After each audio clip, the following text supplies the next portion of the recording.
আইটেলে নমস্কাৰ আজি আমি আলোচনা কৰিম ডায়াবেটিস ৰোগীৰ খাদ্যৰ সময়সূচীৰ বিষয়ে ডায়াবেটিস বহুমূত্ৰ বা মধুমেহ বৰ্তমান সময়ত আতংকৰ যেন এক অন্য নাম হৈ পৰিছে এই ডায়াবেটিস বা মধুমেহ পৃথিৱীৰ বৃহৎ সংখ্যক লোক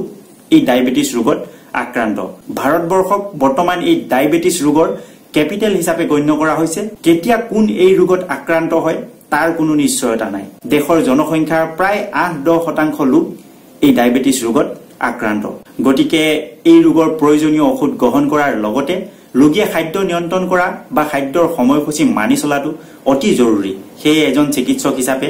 ডায়াবেটিস ৰোগীয়ে কেতিয়া কি খাদ্য খাব সম্পূৰ্ণ সময়সূচীৰ বিষয়ে জনোৱাটো আমাৰ কৰ্তব্য বুলি ভাবি আজি এই ভিডিঅটো প্ৰস্তুত কৰা হৈছে এজন ডায়াবেটিস ৰোগীয়ে যেতিয়া এই ডায়াবেটিস ৰোগত আক্ৰান্ত হয় তেতিয়া ৰোগীয়ে কেতিয়া কি খাদ্য খাব ৰাতিপুৱা শুই উঠাৰ পিছত কি খাব বা দুপৰীয়া কি খাব বা আবেলি কি খাব বা গধূলি কেনে ধৰণৰ খাদ্য গ্ৰহণ কৰিব ইয়াক লৈ বহু চিন্তিত হোৱা দেখা যায় বা ইয়াক লৈ বহু উৎকণ্ঠাত ভোগা দেখা যায় সেই আজি মই এই ভিডিঅটোত ডায়াবেটিস ৰোগীয়ে ৰাতিপুৱা শুই উঠাৰ পৰা একেবাৰে ৰাতিলৈকে ৰাতি শুবৰ সময়লৈকে কি খাদ্য খাব কেনে ধৰণে খাদ্য গ্ৰহণ কৰিব তাৰ বিষয়ে সম্পূৰ্ণ এখন তালিকা প্ৰস্তুত কৰি দিছো এখন ৰুটিন প্ৰস্তুত কৰি দিছো প্ৰয়োজন হলে আপোনালোকে কাগজত ভালদৰে ৰুটিনখন বনাই লব এনেদৰে যদি খাদ্য গ্ৰহণ কৰে তেনেহলে নিশ্চিতভাৱে আপোনালোকে উপকৃত হ'ব যদি আপুনি ডায়াবেটিছত আক্ৰান্ত হয় প্ৰথম কথা হল আপুনি চেনি একেবাৰে এভয়েড কৰিব মিঠাই চাহ কফি আদি চেনিযুক্ত সকলো খাদ্য পৰিহাৰ কৰক কফিটো নাখাবই যদি চাহ খায় তেনেহলে চেনি নিদিয়াকৈ ৰঙা চাহ খাব পাৰে আৰু দ্বিতীয় গুৰুত্বপূৰ্ণ কথাটো হল খাদ্য খোৱাৰ পৰিমাণ কমাওক আৰু প্ৰতি 2-3 ঘণ্টাৰ মূৰে অলপ অলপকৈ খাওক যদি আপুনি আগতে দিনটোত 3 বাৰ ভাত খাইছিল তাৰ পৰিৱৰ্তে আপুনি 4-5 বাৰ খাওক আপুনি 3 বাৰত যিমানখিনি খাইছিল হিমানখিনি খাদ্য 5-6 বাৰত খোৱা কৰক আৰু আপুনি ভালদৰে খাদ্য খোৱাৰ এটা ৰুটিন প্ৰস্তুত কৰি লওক আপুনি পুৱা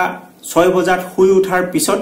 চেনি নিদিয়াকৈ একাপ ৰঙা চাহ খাওক বা গ্ৰীণ টি দুটা মেৰিগোল্ড বিস্কুট বা ডাইজেষ্টিভ বিস্কুট বা সুগাৰ ফ্ৰী যিকোনো বিস্কুটৰ লগত খাব পাৰে পুৱা 9 বজাত 200 মিলিগ্ৰাম এটা কাপত 1.5 কাপ ভাত দাইল আৰু শাক পাচলিৰ সৈতে খাব পাৰে বা ইয়াৰ পৰিৱৰ্তে হোৱাইট ওটছ 1.5 কাপ দালি আৰু সবজিৰ সৈতে খাব পাৰে নাইবা ইয়াৰ বিকল্প হিচাপে দালি সবজিৰ সৈতে 2 বা 3 পিস ব্ৰাউন ব্ৰেডও খাব পাৰে পুৱা 11 বজাত এটা আপেল বা এটা তিয়হ খাব পাৰে দুপৰীয়া এটা 30 বজাত দালি সবজিৰ সৈতে 1 কাপ ভাত বা দুখন ৰুটি খাব পাৰে আৰু বিয়লি 4 বজাত দুটা বিস্কুটৰ সৈতে 1 কাপ ৰঙা চাহ খাব পাৰে নহলে ইয়াৰ পৰিৱৰ্তে নাৰিকলৰ পানী 1 কাপ খাব পাৰে সন্ধিয়া 5:30 পৰা 6:30 বজাৰ ভিতৰত আখৈ এবাটি অথবা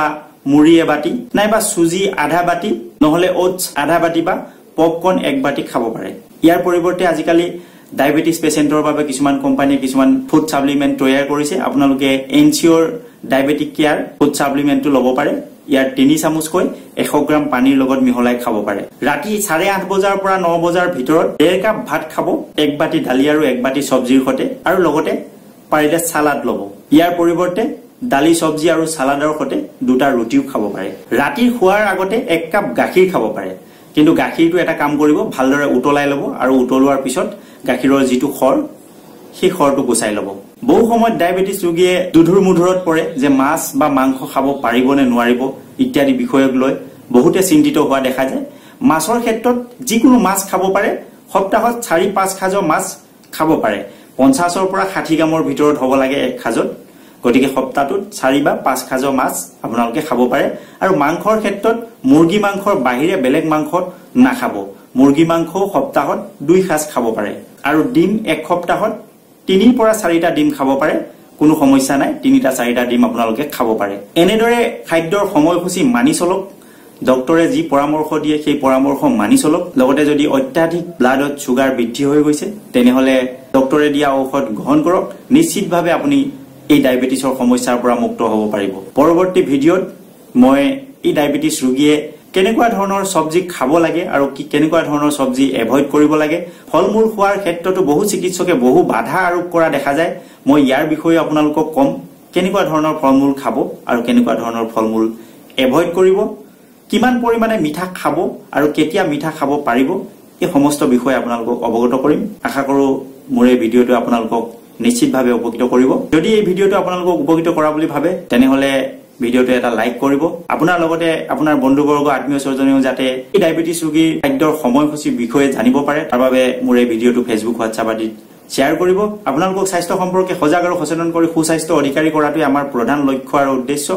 আশা কৰো আমাৰ লক্ষ্য আৰু উদ্দেশ্যত উপনীত হোৱাত নিশ্চয় আপুনি সহায়ৰ হাত আগবঢ়াব আজিলৈ আহো পৰৱৰ্তী ভিডিওত পুনৰ লগ পাম ধন্যবাদ